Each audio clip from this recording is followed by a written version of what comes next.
Hello friends, इस video में हम गेट 2024 मैथमेटिक्स पेपर का एक क्वेश्चन सॉल्व करने जा रहे हैं।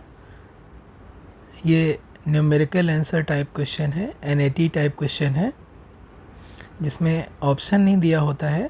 आपको न्यूमेरिकल आंसर खुद से ही फाइंड आउट करना रहता है और वो आपको इस स्पेस में जो आपका दिया होता है वहाँ पर आपको एंट्री करना पड़ता है। और जो एरर है उसमें कुछ एरर अलाउ रहता है, जैसे यहाँ पर दिया हुआ है कि आंसर इन इंटीज़र, यानी कि जो इसका आंसर होगा वो इंटीज़र होगा। अगर आप इंटीज़र के अलावा कोई भी आंसर यहाँ पर एंट्री करते हैं तो उसमें मार्क्स आपको नहीं मिलेंगे।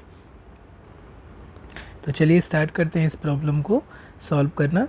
ये बहुत ही आसान प्रॉब्लम है। मैंने कई बार कहा है कि आप कोई भी एग्ज़ाम देने जा रहे हो, या गेट हो या फिर चाहे नेट का पेपर हो, आप उन क्वेश्चन पे ज़्यादा फोकस करिए जो आसान हैं। कई बार आप ऐसे क्वेश्चन पे उलझते हैं जो आपके पहुंच से बाहर होते हैं, और ऐसे में टाइम भी जाता है और प्रेशर भी बढ़ता है, जिसकी वजह से जो आसान क्वेश्चन है वो भी आपके गलत होने शुरू हो जाते हैं। ये बहुत ही बेसिक कॉन्सेप्ट जो हम बीएससी में पढ़ते हैं उस पर बेस्ड है।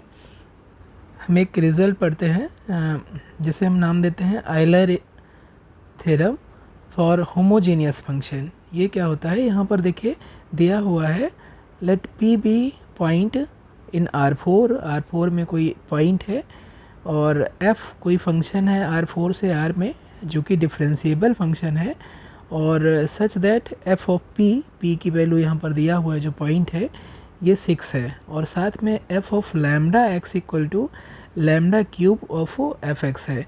ये बहुत इंपॉर्टेंट जो प्रॉपर्टी दी हुई है। इसका मीनिंग है कि जो फंक्शन f है वो एक्चुअली होमोजीनियस है, होमोजीनियस फंक्शन है। और कितने डिग्री का होमोजीनियस फंक्शन है? 3 डिग्री का होमोजीनियस फंक्शन है। For every lambda belongs to 0 to infinity and x belongs to R4. The value of this term is equal to, यहाँ पर स्पेस है, इसको हमें इवेलुएट करना है। इस जो एक्सप्रेशन है, इस एक्सप्रेशन की वैल्यू हमें इवेलुएट करना है। तो Euler theorem for homogeneous function क्या होती है? Euler's theorem for homogeneous function, differentiable function, obviously homogeneous differentiable function, ये f है मान लीजिए, और ये होमोजीनियस फंक्शन है ऑफ डिग्री n।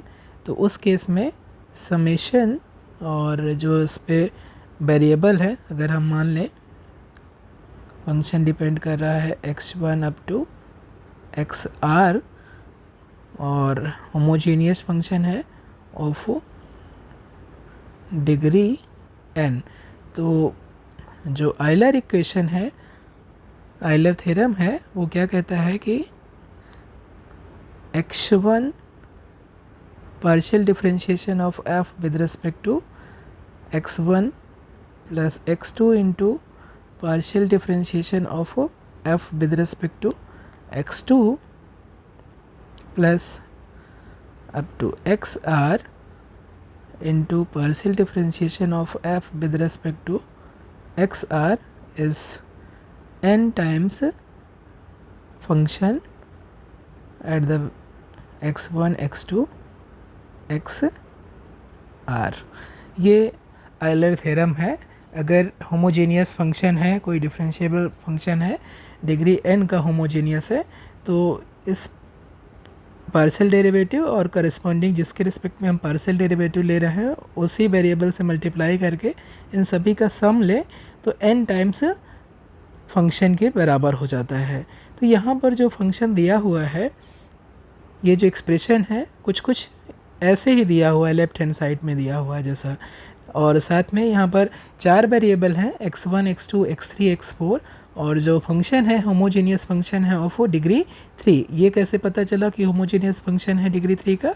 इस रिलेशन से पता चला कि ये होमोजीनियस फंक्शन है डिग्री 3 का। यही एक्चुअली होमोजीनियस फंक्शन की डेफिनीशन ही होती है। अगर ये प्रॉपर्टी सेटिस्फाई कर रही है तो लैम्डा की जो भी पावर बाहर आएगी वही उसकी डिग्री हो जाएगी ऑफ होमोजेनियस डिग्री हो जाएगी। ओके, तो यहाँ पर अगर हम अप्लाई करें तो इस रिज़ल्ट को अप्लाई करेंगे तो समेशन हम शॉर्ट में लिखते हैं, summation x i del f और del x i equal to 1 to r, 4 variable है, ये कितना हो जाएगा 3 टाइम्स फंक्शन की value at the point x1 x2 x3 x4। ये जो पॉइंट्स हैं ये आर्बिट्रेरी पॉइंट है, x1 x2 x3 x4 कोई भी आर्बिट्रेरी पॉइंट है। अब ये जनरल पॉइंट हो गए।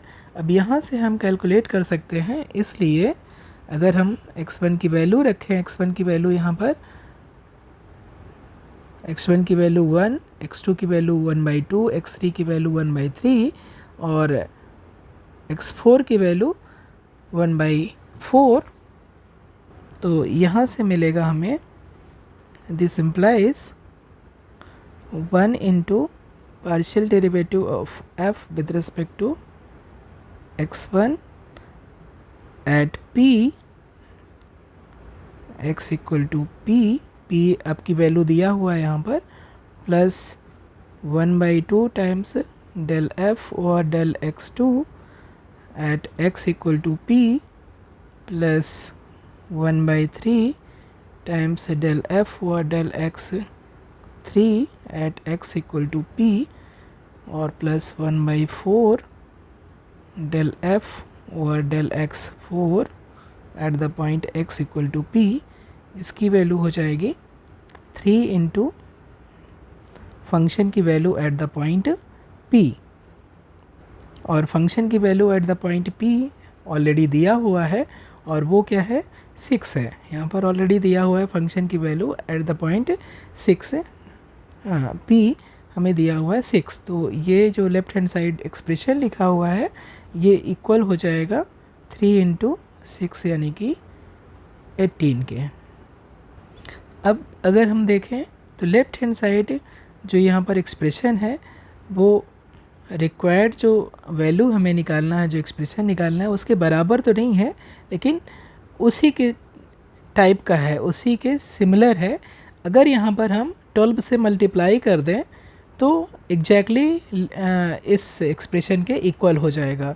तो इसलिए अगर यहाँ से हम 12 से मल्टीप्लाई कर दें तो ये इम्प्लाई करेगा लेफ़्ट हैंड साइड कितना हो जाएगा, लेफ़्ट हैंड साइड में 12 से मल्टीप्लाई कर दें और राइट हैंड साइड में भी 12 से मल्टीप्लाई कर दें तो ये एक्सप्रेशन हो जाएगा del f over del x1 at the point x equal to p plus 12 से मल्टीप्लाई करते हैं तो 12 टाइम्स हो जाएगा और plus 6 time del f over del x2 at the point x equal to p plus 4 del f del x3 at the point x equal to p और plus 3 times del f del x4 at the point x equal to p।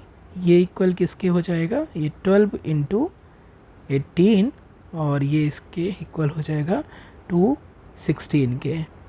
तो जो required जो value है इस expression की कितनी हो जाएगी 216।